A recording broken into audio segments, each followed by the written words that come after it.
ಎಲ್ರಿಗೂ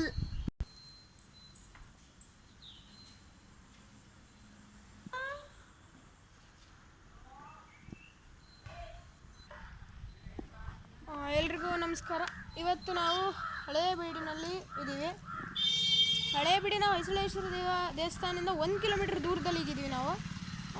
ಇವತ್ತು ನಾವು ಇಲ್ಲಿನ ಒಂದು ರಂಗನಾಥ ಸ್ವಾಮಿ ದೇವಾಲಯವನ್ನು ನಾವು ನೋಡೋಕ್ಕೆ ಹೋಗ್ತಾ ಇದ್ದೀವಿ. ಬನ್ನಿ ಒಳಗೆ ಹೋಗೋಣ. ನೋಡಿ, ದೇವಸ್ಥಾನದೊಳಗೆ ಹೋಗ್ತಾ ಇದ್ದೀವಿ ಈಗ. ಇದು ಒಳಗಡೆ ಹೋಗ್ತಿದ್ದಂಗೆ ಇಲ್ಲಿ ಸೈಡಲ್ಲಿ ಮಂಟಪಗಳು ಕಾಣುತ್ತೆ ನಿಮಗೆ ಕುತ್ಕೊಳ್ಳೋದಕ್ಕೆ. ಭಕ್ತಾದಿಗಳು ಬಂದಿಲ್ಲಿ ಕುತ್ಕೊಳ್ಳೋದಕ್ಕೆ ಮಂಟಪಗಳು ಕಾಣುತ್ತೆ ನೋಡಿ. ಇದು ಫುಲ್ಲು ಮಂಟಪಗಳು. ಮತ್ತು ಈ ಮಂಟಪದಲ್ಲಿ ವಿಗ್ರಹಗಳನ್ನ ಕೆತ್ತನೆ ಮಾಡಿದ್ದಾರೆ ನೋಡಿ. ಇಲ್ಲೂ ಒಂದಿದೆ. ಸೊ ಮುಂದೆ ಹೋಗೋಣ. ಸೊ ಇದೇನು ನೋಡ್ತಿದ್ದೀರಾ, ಇದು ರಂಗನಾಥ ಸ್ವಾಮಿ ದೇವಾಲಯ. ಇದರ ಪೂರ್ತಿ ಹೆಸರು ಕಸ್ತೂರಿ ರಂಗನಾಥ ಸ್ವಾಮಿ ದೇವಾಲಯ ಅಂತ.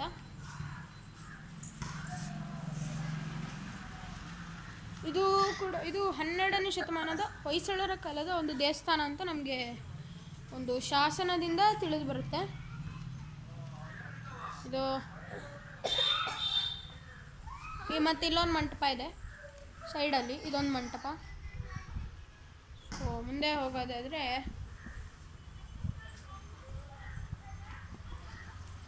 ಇಲ್ಲಿ ಕಾಣಿಸ್ತಾ ಇದೆಯಲ್ಲ, ಇದು ಹೊಯ್ಸಳರ ಕಾಲದ ವಿಗ್ರಹಗಳು. ಅದನ್ನು ಅಂದರೆ ಇದು ಇಲ್ಲಿ ಎಕ್ಸ್ಕವೇಷನ್ ಮಾಡಿದಾಗ ಸಿಕ್ಕಂತಹ ವಿಗ್ರಹಗಳನ್ನು ಇಲ್ಲಿ ತಂದಿಟ್ಟಿದ್ದಾರೆ ನೋಡಿ. ಮೊದಲನೇದು ಗಣಪತಿ ವಿಗ್ರಹ ಇದೆ, ಪಕ್ಕದಲ್ಲಿ ಬ್ರಹ್ಮ, ಇಲ್ಲಿ ಶಿವ ಮತ್ತು ಪಾರ್ವತಿ ಇಲ್ಲಿ, ಮತ್ತು ಇಲ್ಲಿ ಕೆಳಗಡೆ ಗಣಪತಿ ತನ್ನ ವಾಹನ ಮೂಷಿಕ ವಾಹನದ ಮೇಲೆ ಕೂತಿದ್ದಾರೆ. ಮತ್ತು ಇಲ್ಲಿ ಶಿವ ನಂದಿ ಮೇಲೆ ಕೂತಿರೋದು.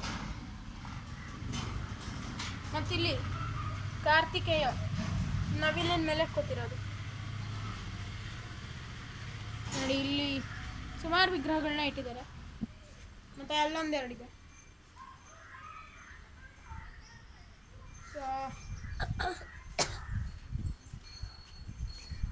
ಸೊ ಮುಂದೆ ಹೋಗೋಣ ಬನ್ನಿ.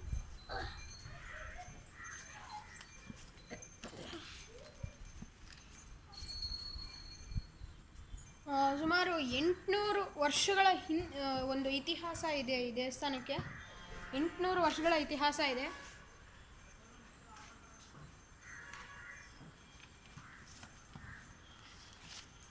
ಸರ್ ನೋಡಿ, ಇದು ದೇವಾಲಯ ಬೆಳಗ್ಗೆ ಪ್ರತಿದಿನ ಬೆಳಗ್ಗೆ ಬಾಗಿಲು ತೆಗೆದು ಇಲ್ಲಿ ಪೂಜೆ ನಡೆಯುತ್ತೆ. ಬಾಗಿಲು ತೆಗೆದಿರ್ತಾರೆ ಪ್ರತಿದಿನ. ನನ್ನ ಮುಂದಿನ ವಿಡಿಯೋದಲ್ಲಿ ನಿಮಗೆ ಇಲ್ಲಿ ರಂಗನಾಥ ಸ್ವಾಮಿಯ ದರ್ಶನ ಮಾಡಿಸ್ತೀನಿ.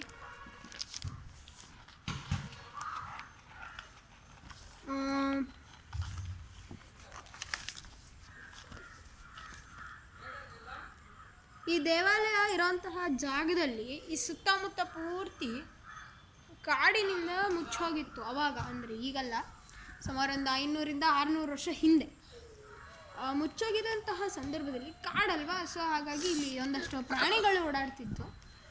ಆ ಪ್ರಾಣಿಗಳಲ್ಲಿ ಒಂದು ಕಸ್ತೂರಿ ಮೃಗ ಅಂತ, ಅದು ಜಿಂಕೆ ಥರದ್ದೇ ಒಂದು ಪ್ರಾಣಿ. ಜಿಂಕೆ ಅಲ್ಲ, ಆ ಥರದ್ದೊಂದು ಪ್ರಾಣಿ. ಸೊ ಹಾಗಾಗಿ ಆ ಒಂದು ಪ್ರಾಣಿ ಇಲ್ಲಿ ಓಡಾಡಿದ್ರಿಂದ ಈ ಒಂದು ದೇವಸ್ಥಾನಕ್ಕೆ ಕಸ್ತೂರಿ ಆ ಒಂದು ಪ್ರಾಣಿ ಓಡಾಡಬೇಕಾದ್ರೆ ಆ ಪ್ರಾಣಿ ಓಡಾಡ್ತಿತ್ತು. ಆ ಕಾಡಿನ ಮಧ್ಯದಲ್ಲಿ ಇದು ಒಂದು ರಂಗನಾಥ ಸ್ವಾಮಿಯ ವಿಗ್ರಹ ಇತ್ತು.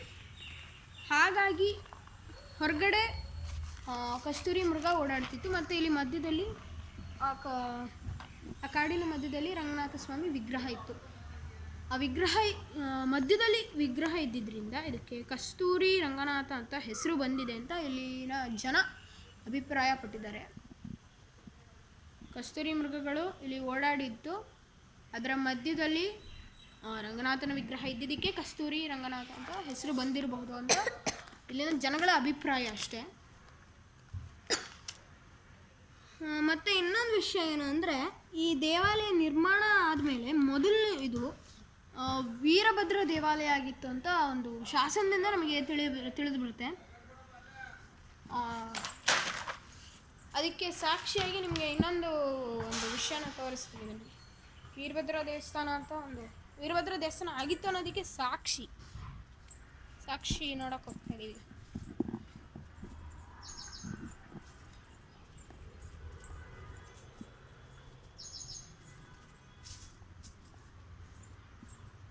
ಸೊ ನೀವೆಲ್ಲ ನೋಡ್ತಿದ್ದೀರಲ್ಲ ಗೋಪುರ, ಈ ಒಂದು ದೇವಸ್ಥಾನದ ಗೋಪುರ ಅದು.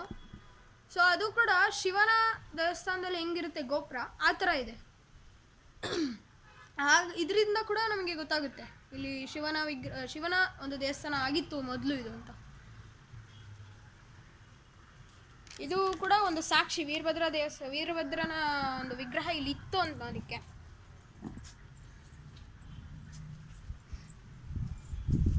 ಸೊ ಹಾಗೆ ಟೈಮು ಕಳೀತಾ ಏನೋ ಯುದ್ಧಗಳಾಗಿ ಏನೇನೋ ಆಗಿ ಆ ವೀರಭದ್ರನ ವಿಗ್ರಹ ಪೂರ್ತಿಯಾಗಿ ಡೆಮಾಲಿಷ್ ಆಗುತ್ತೆ. ಅದಾದಮೇಲೆ ಇಲ್ಲಿ ರಂಗನಾಥನ ವಿಗ್ರಹನ ಪ್ರತಿಷ್ಠಾಪನೆ ಮಾಡ್ತಾರೆ.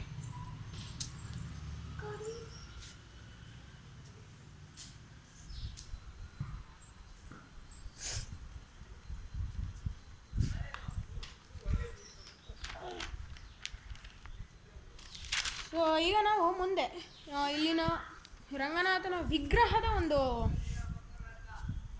ಮಾಹಿತಿನ ತಿಳ್ಕೊಳ್ಳೋಣ. ಆ ವಿಗ್ರಹ ಹೇಗಿದೆ ಅನ್ನೋದನ್ನು ನಾನು ಹೇಳ್ತಾ ಹೋಗ್ತೀನಿ, ನೀವು ಅದನ್ನು ಇಮ್ಯಾಜಿನ್ ಮಾಡ್ಕೋಬೇಕು. ಸೊ ಮೊದಲನೇದಾಗಿ ಈ ಒಂದು ರಂಗನಾಥನ ವಿಗ್ರಹ ಏನಿದೆ ಅದು ಶಯನ ಭಂಗಿಯಲ್ಲಿದೆ, ಅಂದರೆ ಮಲ್ಕೊಂಡಿರುವಂತಹ ಒಂದು ಪೋಸಲ್ಲಿ ಇದೆ ಇದು. ಮತ್ತು ಇದು ನೀವು ಸಹಜವಾಗಿ ಬೇರೆ ಬೇರೆ ರಂಗನಾಥನ ದೇವಸ್ಥಾನಗಳಲ್ಲಿ ನೀವು ದ್ವಿಭುಜ ಮೂರ್ತಿಯನ್ನು ನೋಡ್ಬೋದು, ರಂಗನಾಥನ ದ್ವಿಭುಜ ಮೂರ್ತಿಯನ್ನು. ಆದರೆ ಇಲ್ಲಿರೋದು ಚತುರ್ಭುಜ, ಅಂದರೆ 4 ಭುಜಗಳು ಹೊಂದಿರುವಂತಹ ರಂಗನಾಥನ ವಿಗ್ರಹ. ಇದು ಬಹಳನೇ ಅಪರೂಪ, 1000ಕ್ಕೆ 1 ಅಷ್ಟು ಅಪರೂಪ ಇಲ್ಲಿ ಈ ಒಂದು ರಂಗನಾಥನ ವಿಗ್ರಹ ಸಿಗೋದು. ಸೊ ಮತ್ತು ಈ ಒಂದು ವಿಗ್ರಹದ ಪ್ರಭಾವಳಿಯಲ್ಲಿ ವಿಷ್ಣುವಿನ ದಶಾವತಾರದ ಕೆತ್ತನೆ ಇದೆ, ಅದು ಇಲ್ಲಿ ತುಂಬ ವಿಶೇಷವಾಗಿರುತ್ತೆ. ನಾನು ಮುಂದಿನ ವಿಡಿಯೋದಲ್ಲಿ ಎಲ್ಲ ಏನೇನು ಹೇಳ್ತಿದ್ದೀನಿ ಅದನ್ನು ತೋರಿಸ್ತೀನಿ ವಿಗ್ರಹದ ಸಮೇತ.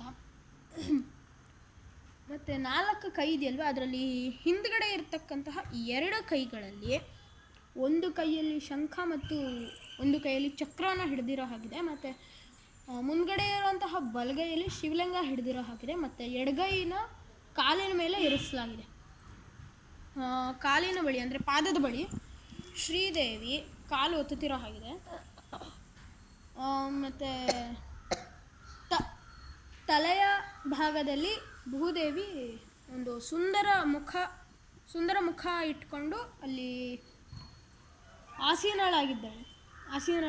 ಮತ್ತು ನಾಭಿ ಅಂದರೆ ಹೊಟ್ಟೆಯಿಂದ ಬ್ರಹ್ಮದೇವನು ಬರ್ತಿರೋ ಹಾಗೆ ಇದೆ ಕೆತ್ತನೆ. ಇದು ಇಲ್ಲಿ ಬಹಳ ಆಕರ್ಷಕವಾಗಿದೆ.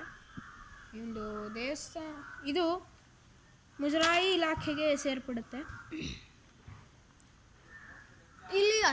ಇಲ್ಲಿ ಪ್ರವಾಸಿಗರು ಬರೋದೇ ಇಲ್ಲ, ಒಬ್ಬರು ಕೂಡ ಬರೋದಿಲ್ಲ ಇಲ್ಲಿ. ಸೊ ನಾನು ಈ ವಿಡಿಯೋ ಮಾಡ್ತಿರೋದು ಹೆಚ್ಚು ಪ್ರವಾಸಿಗರು ಈ ವಿಡಿಯೋನ ನೋಡಿ ಮತ್ತು ಈ ಒಂದು ದೇವಸ್ಥಾನಕ್ಕೆ ಪ್ರವಾಸಿಗರು ಬರಬೇಕು. ಒಬ್ಬರು ಕೂಡ ಈ ಒಂದು ದೇವಸ್ಥಾನಕ್ಕೆ ಬರಲ್ಲ. ಸೊ ಈ ವಿಡಿಯೋನ ನೋಡಿ ಈ ದೇವಸ್ಥಾನದ ಬಗ್ಗೆ ತಿಳ್ಕೊಳೋದಕ್ಕೋಸ್ಕರನಾದರೂ ಈ ದೇವಸ್ಥಾನಕ್ಕೆ ಬರಬೇಕು ಜನ. ಹಾಗಾಗಿ ನಾನು ಈ ವಿಡಿಯೋನ ಮಾಡ್ತಿರೋದು.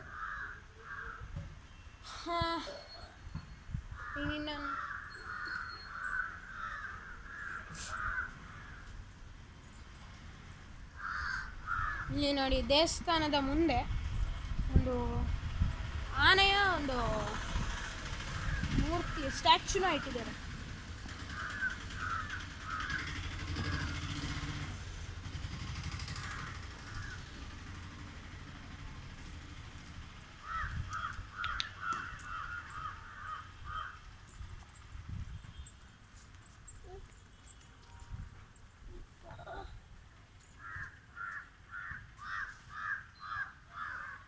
ಈ ಒಂದು ದೇವಸ್ಥಾನ ಕೂಡ ಫೇಮಸ್ ಆಗಬೇಕು ಅನ್ನೋ ಒಂದು ಆಶಯ ಇಟ್ಕೊಂಡು ನಾನು ಈ ವಿಡಿಯೋ ಮಾಡ್ತಾಯಿದ್ದೀನಿ.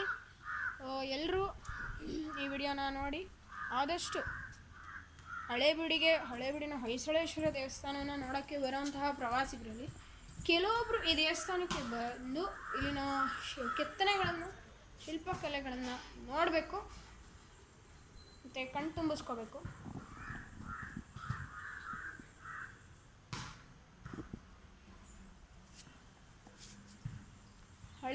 ಹೊಯ್ಸಳೇಶ್ವರ ದೇವಸ್ಥಾನದಲ್ಲಿರೋಂತಹ ಶಿಲ್ಪಕಲೆಗಳೇನಿದೆ ಅದರ ಸಿಮಿಲರ್ ಶಿಲ್ಪಕಲೆಗಳು ಈ ಒಂದು ದೇವಸ್ಥಾನದಲ್ಲೂ ಇದೆ. ಅಂದರೆ ಒಳಭಾಗದಲ್ಲಿ ಇಲ್ಲಿಲ್ಲ, ಆ ಹೊಯ್ಸಳೇಶ್ವರ ದೇವಸ್ಥಾನದ ಸಿಮಿಲರ್ ಇದೆ. ಅದು ನಿಮ್ಮ ಮುಂದಿನ ವಿಡಿಯೋದಲ್ಲಿ ನಾನು ತೋರಿಸ್ತೀನಿ. ಸೊ ಇದು ಕೂಡ ಹೊಯ್ಸಳೇಶ್ವರ ದೇವಸ್ಥಾನದಂತೆ ಆಗಬೇಕು, ಇಷ್ಟು ಪ್ರವಾಸಿಗರು ಇಲ್ಲಿಗೂ ಬರಬೇಕು ಅನ್ನೋ ಒಂದು ಆಶಯದಿಂದ ಈ ವಿಡಿಯೋನ ಮಾಡ್ತಾಯಿದ್ದೀನಿ. ನಿಮಗೆಲ್ಲ ಈ ವಿಡಿಯೋ ಇಷ್ಟ ಆಗಿದರೆ ದಯವಿಟ್ಟು ಈ ವಿಡಿಯೋನ ಲೈಕ್ ಮಾಡಿ, ಮತ್ತು ವಿಡಿಯೋ ಏನಾದ್ರು ಇಷ್ಟ ಆಗಲಿಲ್ಲ ಅಂದರೆ ಖಂಡಿತ ಡಿಸ್ಲೈಕ್ ಮಾಡಿ. ಮತ್ತು ನನ್ನ ಚಾನಲ್ನ ಸಬ್ಸ್ಕ್ರೈಬ್ ಮಾಡೋದು ಮರಿಬೇಡಿ. ಇದು ನನ್ನ ಚಾನಲ್ ವರ್ಲ್ಡ್ ಆಫ್ ಟೆಂಪಲ್ಸ್ನ ಮೊದಲನೇ ವಿಡಿಯೋ ಅಷ್ಟೇ. ಇನ್ನು ನಾನು ಹಲವಾರು ದೇವಸ್ಥಾನಗಳ ವಿಡಿಯೋನ ಮಾಡಬೇಕು ಅಂತ ಅಂದ್ಕೊಂಡಿದ್ದೀನಿ. ಅದಕ್ಕೆಲ್ಲ ಜನಗಳು ಸಪೋರ್ಟ್ ಮಾಡಬೇಕು. ನೀವುಗಳು ಚಾನಲ್ನ ಸಬ್ಸ್ಕ್ರೈಬ್ ಮಾಡೋ ಮೂಲಕ ನೀವುಗಳು ಸಪೋರ್ಟ್ ಮಾಡಬೇಕು. ಸೊ ನಾನು ಇಲ್ಲಿಗೆ ನನ್ನ ವಿಡಿಯೋನ ಮುಗಿಸ್ತಾ ಇದ್ದೀನಿ. ಎಲ್ರಿಗೂ ಧನ್ಯವಾದಗಳು.